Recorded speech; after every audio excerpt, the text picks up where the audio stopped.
റവ എടുക്കുമ്പോൾ 3/4 കപ്പ് അരിപ്പൊടി വേണം. ഞാനിവിടെ വറുത്ത അരിപ്പൊടിയാണ് എടുത്തേക്കുന്നത്. പിന്നെ ഒരു 1/4 കപ്പ് മൈദപ്പൊടി, പിന്നെ തൈര് വേണം. ഞാനിവിടെ അധികം പുളിയില്ലാത്ത നല്ല കട്ട തൈരാണ് എടുത്തേക്കുന്നത്. അത് നമ്മുടെ ദോശയ്ക്ക് എന്തോരം പുളി വേണമെന്നുണ്ടെങ്കിൽ അതനുസരിച്ചിട്ട് തൈര് ചേർക്കാം. പിന്നെ 1 ടേബിൾ സ്പൂൺ ജീരകം, കറിവേപ്പില, പച്ചമുളക്, സവോള. ഞാനിവിടെ ഒരു വലിയൊരു സവോളയിൽ 4 നല്ല എരിവുള്ള ചെറിയ പച്ചമുളക് എടുത്തിട്ടുണ്ട്. ഈ പച്ചമുളകും സവോളയും നല്ല പൊടിയായിട്ട് ചോപ്പ് ചെയ്തെടുക്കണം. 1/2 ടേബിൾ സ്പൂൺ ക്രഷ് ചെയ്തെടുത്തേക്കണം കുരുമുളക്. പിന്നെ കായത്തിന്റെ പൊടി വേണം. ഇത് മിക്സ് ചെയ്തെടുക്കാൻ വേണ്ടിയിട്ട് വെള്ളവും ഉപ്പും വേണം.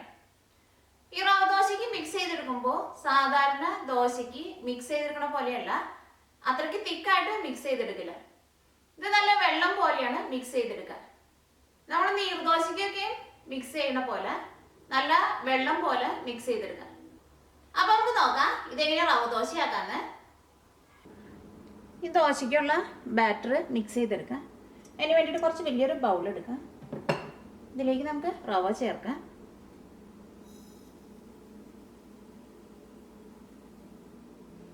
അരിപ്പൊടി ചേർക്കാം.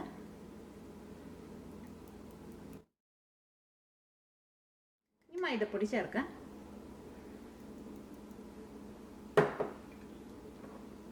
ജീരകം ചേർക്കാം. കറിവേപ്പില ചേർക്കാം. കറിവേപ്പില ചേർക്കുമ്പോൾ പതുക്കെ ഒന്ന് ചെറുതാക്കിയിട്ട് ചേർക്കാം.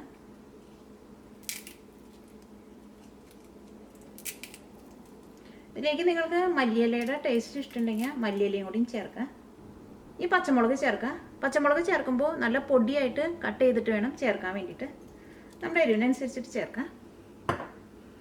ഈ ചോപ്പ് ചെയ്ത് വെച്ചേക്കണം സവോള ചേർക്കാം.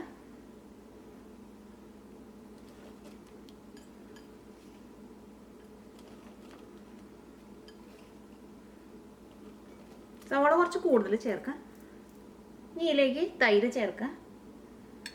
ഞാനിവിടെ അധികം പുളിയില്ലാത്ത നല്ല കട്ട തൈരാണ് എടുത്തേക്കുന്നത്. ഈ ഏറ്റവും ആദ്യം 3 ടേബിൾ സ്പൂൺ ചേർക്കാം. അത് കഴിഞ്ഞിട്ട് വെള്ളമൊക്കെ ഒഴിച്ചിട്ട് മിക്സ് ചെയ്ത് കഴിഞ്ഞിട്ട് ടേസ്റ്റ് നോക്കാം. എന്നിട്ട് പുളി വേണമെന്നുണ്ടെങ്കിൽ രണ്ടാമതും ചേർക്കാം. ഇത് നമ്മുടെ ടേസ്റ്റിനനുസരിച്ചിട്ട് ചേർക്കാം. ഇതിലേക്ക് ആവശ്യത്തിന് ഉപ്പ് ചേർക്കാം. ഈ കായത്തിൻ്റെ പൊടി ചേർക്കാം. ഈ കായത്തിൻ്റെ പൊടി നമ്മുടെ ടേസ്റ്റിനനുസരിച്ച് ചേർക്കാം. ഈ ഉപ്പും കായത്തിൻ്റെ പൊടിയൊക്കെയും ഏറ്റവും ആദ്യം കുറച്ച് ചേർക്കാം. അത് കഴിഞ്ഞിട്ട് വെള്ളം ചേർത്ത് കഴിഞ്ഞിട്ട് മിക്സ് ചെയ്ത് കഴിഞ്ഞിട്ട് പിന്നെ ടേസ്റ്റ് വേണമെന്നുണ്ടെങ്കിൽ രണ്ടാമതും ചേർക്കാം. ഇതിലേക്ക് നമുക്ക് ഇത് മിക്സ് ചെയ്തെടുക്കാൻ വേണ്ടിയിട്ട് ആവശ്യത്തിന് വെള്ളം ചേർക്കാം.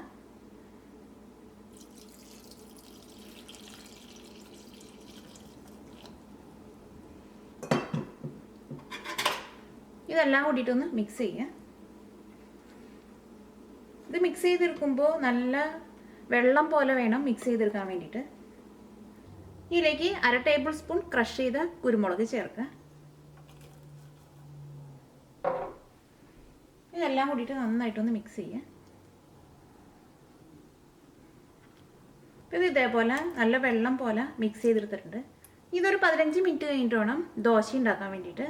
കാരണം എന്താ വെച്ചിട്ടുണ്ടെങ്കിൽ ഈ റവ ഇരുന്നിട്ട് ഇതൊന്നും കൂടി ഒന്ന് തിക്കാവും. അപ്പോൾ 15 മിനിറ്റ് കഴിയുമ്പോൾ ഇതൊന്നും കൂടി ഒന്ന് മിക്സ് ചെയ്ത് കഴിഞ്ഞിട്ട് ഇതിലേക്ക് വെള്ളം വേണമെന്നുണ്ടെങ്കിൽ രണ്ടാമത് വെള്ളം കൂടിയും ചേർത്തിട്ട് നന്നായിട്ടൊന്ന് മിക്സ് ചെയ്തിട്ട് ദോശ ഉണ്ടാക്കാം. ഇത് മിക്സ് ചെയ്ത് വെച്ചിട്ട് ഒരു 15 മിനിറ്റ് കഴിഞ്ഞു.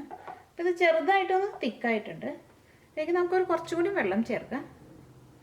ഈ ദോശ ഉണ്ടാക്കാൻ വേണ്ടിയിട്ട് ഒരു പാൻ വെച്ചിട്ട് ചൂടാക്കാം. ഞാനിവിടെ നോൺ സ്റ്റിക്കിൻ്റെ പാനാണ് എടുത്തേക്കുന്നത്. നമ്മൾ ദോശക്കല്ലൊക്കെ ഉണ്ടാക്കണ പാനാണെങ്കിൽ അതായിരിക്കും കുറച്ചും കൂടി നല്ലത്. അതിനകത്തൊക്കെ ദോശ ഉണ്ടാക്കിയിട്ടുണ്ടെങ്കിൽ കുറച്ചും കൂടി നല്ല ക്രിസ്പി ആയിട്ടിരിക്കും. ഇപ്പോൾ പാൻ നന്നായിട്ട് ചൂടായിട്ടുണ്ട്. ഇതിലേക്ക് നമുക്ക് കുറച്ച് ഓയിൽ ഒഴിക്കാം. ഈ ഓയിൽ ഒരു ടിഷ്യൂ പേപ്പർ വെച്ചിട്ട് നന്നായിട്ടൊന്ന് തുടയ്ക്കാം. ഇപ്പോൾ നല്ല എളുപ്പത്തിൽ നമുക്ക് ഈ ദോശ അടിയിൽ പിടിക്കാണ്ട് കിട്ടും. നമുക്ക് ഇതിലേക്ക് നമുക്ക് മാവ് കോരി ഒഴിക്കാം. ഇതിങ്ങനെ വെള്ളം പോലെ വേണം ഇങ്ങനെ കോരി ഒഴിക്കാൻ വേണ്ടിയിട്ട്.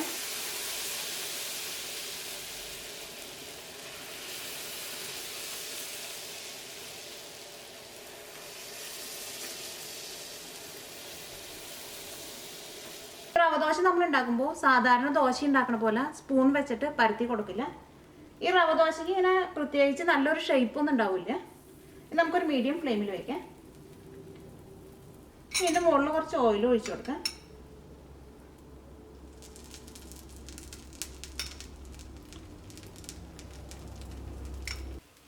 ഇതൊരു സൈഡും മൊരിഞ്ഞിട്ടുണ്ട്. നമുക്ക് മറ്റേ സൈഡും തിരിച്ചിടാം.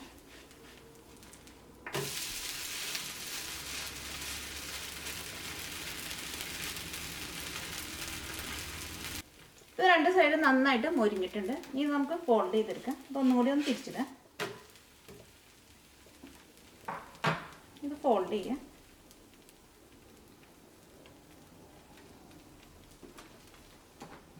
ഇതൊരു പ്ലേറ്റിലേക്ക് മാറ്റാം.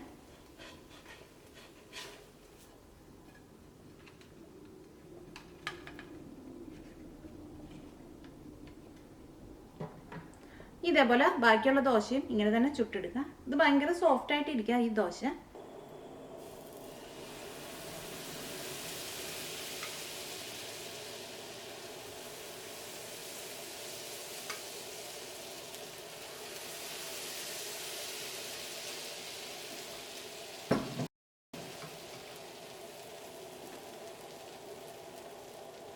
നമുക്കൊരു മീഡിയം ഫ്ലെയിമിൽ വയ്ക്കാം. ഈ ദോശമാവ് ഒഴിക്കുമ്പോൾ നല്ല ഹൈ ഫ്ലെയിമിൽ വയ്ക്കാം. അത് കഴിഞ്ഞിട്ട് ഒരു മീഡിയം ഫ്ലെയിമിലിട്ട് ഈ ദോശ വേവിച്ചെടുക്കാം. അപ്പോൾ ദോശ നന്നായിട്ട് മൊരിഞ്ഞിട്ടുണ്ട്. ഇത് നമുക്ക് ഫോൾഡ് ചെയ്യാം. ഇത് ഫോൾഡ് ചെയ്തിട്ട് തിരിച്ച് മറിച്ചിടാം. ഇങ്ങനെ ഉണ്ടാക്കുമ്പോഴാണ് കുറച്ചും കൂടി എളുപ്പം.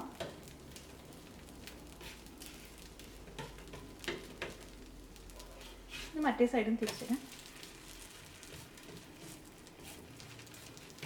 ഇപ്പോൾ ദോശ രണ്ട് സൈഡും നന്നായിട്ട് മുരിഞ്ഞിട്ടുണ്ട്. ഇത് നമുക്കൊരു പ്ലേറ്റിലേക്ക് മാറ്റാം. ഇതേപോലെ ബാക്കിയുള്ള ദോശയും ഇങ്ങനെ തന്നെ ചുട്ടെടുക്കാം.